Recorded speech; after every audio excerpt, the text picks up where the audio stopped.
I challenged myself in modding the Rakk Tala with only a budget of $50. Did I make the star shine or did I make it fall? Cause, you know, falling star, the Tala in Tagalog is star, hehe.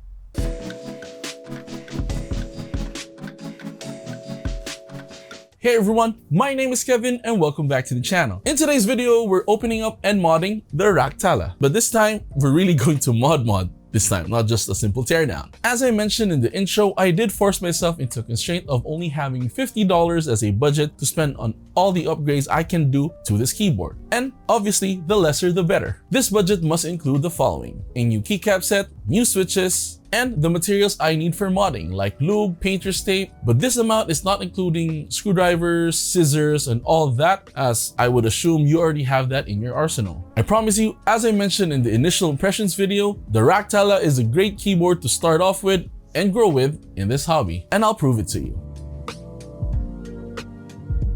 Right off the bat, I can honestly say the teardown of this keyboard was super easy. Like, Rakk Gears really wanted you to open this keyboard and customize it. Before you remove the top part of the case, make sure to remove the knob. Once you get it open, the only cables you have to worry about is one for the battery and one for the USB-C daughter board. The Tala features a polycarbonate plate with 8 gaskets made of silicon, and they actually have 8 gaskets included. I'm looking at you, Fecker. That's it for opening up the keyboard. Very easy, right? I rate the experience a solid 8 out of 10 as it was fairly easy to do. Sure, it's relatively easy to open up this keyboard compared to the K75, but newer enthusiasts might be a bit scared of jamming something inside the sides of the case to unlatch them together. Also, the fear of scratching anything in a newer keyboard is there as well.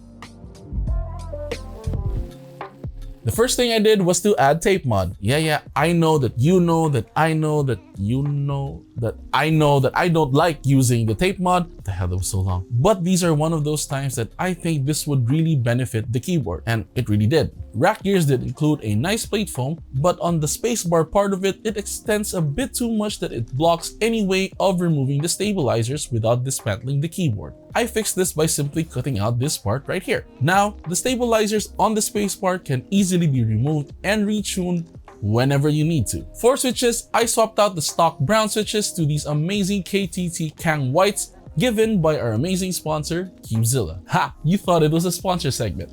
No, not this time. For the keycaps, I got these double shot ABS black on black keycaps from Shopee. Now, this isn't part of the expense for this challenge, and seriously, it's not really needed, but just to add more flair to the keyboard, I added artisans. This amazing chode of atrophy, null and void is from my great friend, Mr. Widegrin himself. And this black and white skull artisan keycap is an OG design and sculpt from our amazing friends and new channel sponsor, Buckeys. Now this is the sponsor segment. Buckeys is a Philippine-based artisan keycap maker that produces amazing budget-friendly artisans of your favorite characters from Dota to Spider-Man and to even Gundam. These made-to-order keycaps are painted so well and are sculpted to utmost perfection. Get these artisans at a good price and start your collection today. Thank you to Buckeys for supporting the channel. Now, to show you how it all came together, here's a quick montage with epic music.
And we're done. Here's a quick typing sound test of a fully modded Rakk Tala.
The Rakk Tala is already a great budget keyboard under $40, and with all the changes that we made today, just made it even better. The stock sound and feel of the keyboard, minus the stabilizers, most especially in the spacebar, sounded and feel great out of the box. But this is one of those times that I would strongly recommend you modify this keyboard to make it sound and feel the way you want it to be. Now, were we able to beat the challenge and just spend around $50 or even less? Hell yeah. The keycaps we bought from Shopee are only 1,000 pesos or $18. The switches we got from Keepzilla are around 1,071 pesos or around $19. The painter's tape I got is around 89 pesos or $1.59. The Crytox 205G0 from JMK comes around 180 pesos or $3.21 for 3 grams. And for this old dielectric grease, I can't find the listing anymore, but you can get something similar from JMK for only 75 pesos or $1.31. So we spent a total of 2,415 pesos and 37 cents or $43.14. If you don't know where to buy these, I have them linked in the description below. Mind you, these are affiliate links, but you won't get charged extra. We just get a small kickback, which will really help out the channel. After doing all these mods, I would still recommend the Rakk Tala, especially if you're a beginner in this hobby. Priced at only 2,195 pesos or just a little less than $40. This keyboard, as I said, is a great keyboard to start off with. At the moment though, it is still sold out, but I did ask my friends from Rakk and they said that they will have it back in stock around March, so stay tuned for that. Doing all these upgrades will still cost less than, while also giving you the satisfaction of customizing this yourself rather than buying a more expensive pre-built keyboard. But again, it is up to you. Also, you don't even have to do the upgrades all at once. You can slowly work your way through it. In this hobby, preferences of sound and feel change as you explore and type on different keyboards. So make sure to join your local keyboard community meetups. So that's it for the video. Thank you very much for watching. If you like this kind of content, make sure to subscribe to Zach Lane Records and hit the notification bell to get notified on when my videos come out. Like this video if you liked it, and if you didn't, let me know why. If you're interested in the teardown of the Fecker K75, make sure to check that video right over here. And if you want to see the unboxing and initial impressions video of the Rakk Tala, then check it out right over here. Thank you very much for watching. See you all later. Bye-bye.